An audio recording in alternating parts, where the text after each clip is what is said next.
Okay, so the last step is attaching our lining and top stitching around our jet pocket. All we need to do is attach our lining to the lower, that's our upper jet, this is our lower jet. So we need to attach our lining to that lower jet seam. So put them two together, pull them out, in they go, 1 centimetre seam allowance. To the lower jet, that's the lower jet that we're attaching our lining to.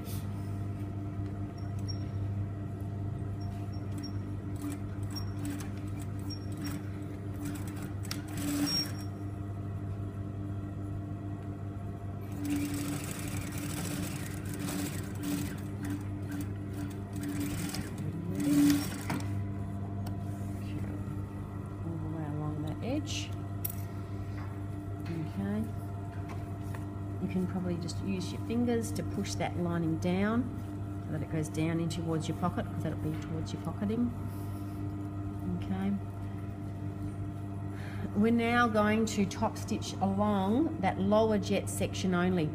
We want to edge stitch to go around the whole thing, but we can't do it in one whole go. We have to do just the bottom, the lower edge for a start. So it's just an edge stitch, it's back tack, stitch down and back tack. Remember, when you're stitching though, you will have an edge stitch that will come out, but later on we're going to do a back tack stitch up here and around and back down here. So when you're stitching this lower one, you actually start that stitch length away from that edge and you finish a stitch length, so that when you finish your top stitch for your top one, they'll meet right in that corner. Okay, so when you're top stitching, don't finish where the fold is or the ditch is, finish that stitch over the edge. Okay. So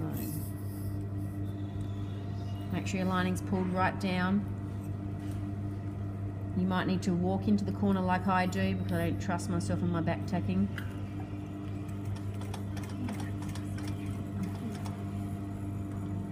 Lift up your foot, see if you're enough stitch length over. Yep, I am. What you're checking is that you're over that end, making sure your stitch length finishes over that edge. And it does. And now I can come back this direction.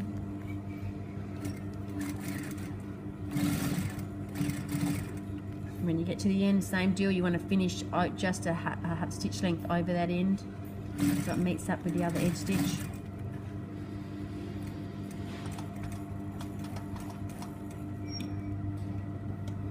Not quite, one more stitch.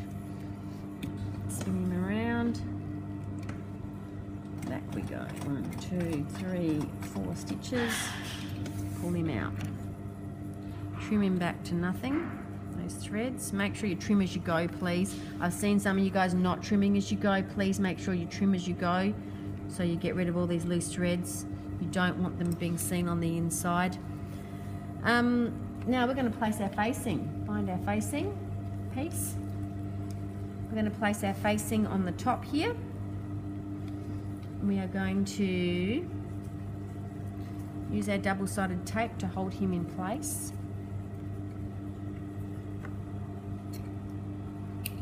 Using my snips, but don't tell anyone. Right up the top. Hold him in place. Lift up that. We're now going to place the right side of our facing down on the top edge of that upper jet, and push him. So remember that when you open your jet, you want to see the right side behind it. Okay, so make sure your right side's coming down. What we're going to do now is we're going to top stitch, back tack, stitch around that top to hold that facing onto our main. Okay. So which side we're going to start with? Let's start with this side. Once again, I'm walking into that corner because I just don't trust myself.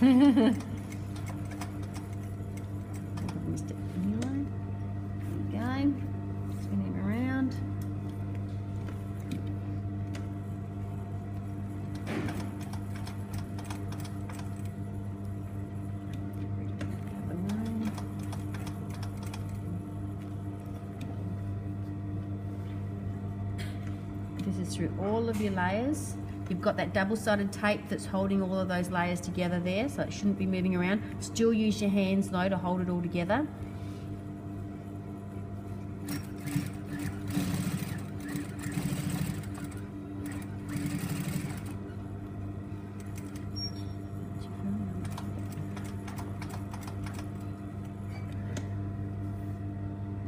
Beautiful. I love it when a plan comes together. Let's see.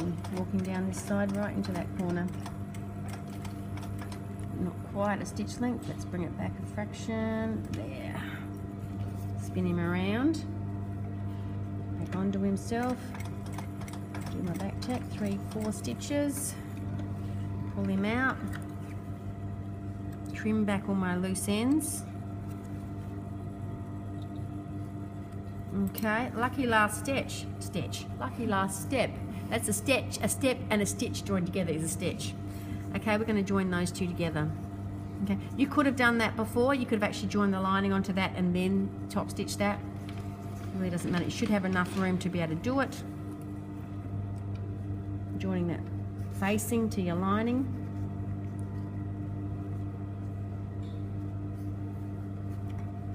Maybe I might do it that way instead. Fabrics down, 1 centimetre seam allowance. Funny sound.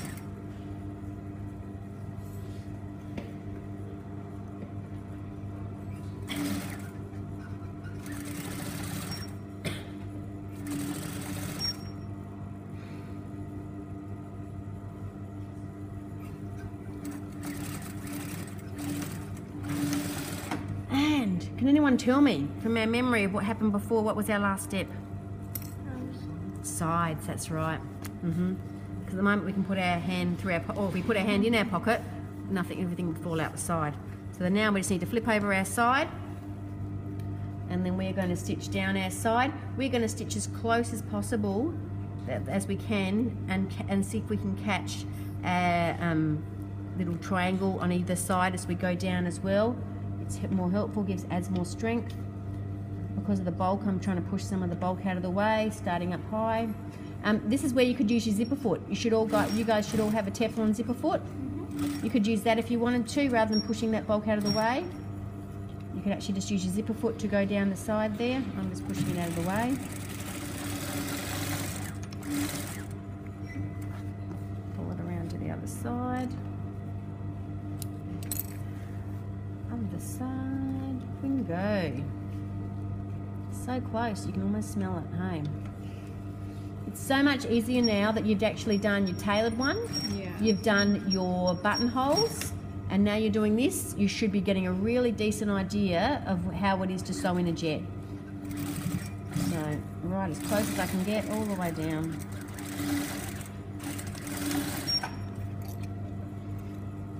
Lucky last thing you'll probably need to do is to go over to your rubber and give him a good old decent rub to flatten him out a little bit, smush him around. Yeah, it's a real pity that double-sided tape is showing in there. You could probably rub it out if you wanted to, or just leave it there. But yeah, so my tips would be, okay, any questions before we move on to the next thing? My tips would be, with your double-sided tape and you're sticking that on, make sure it's not in your stitching seam. Okay, make sure it's not in that stitching seam. The other thing would be too, if you would like to and you don't want a top stitch, you can actually ditch stitch this one just like your buttonhole. You don't have to edge stitch. I would say that an edge stitch is more common because on your pockets you want them to be more visible. They are usually a feature on a leather jacket, so yeah, that's why we usually top edge stitch them so they're more visible. But yeah, there's no reason why you couldn't actually do a ditch into that and ditch it together, treat it more like a buttonhole. You know, so there are lots of options. Don't think this is the only way to do something, because it never is. Okay, any questions?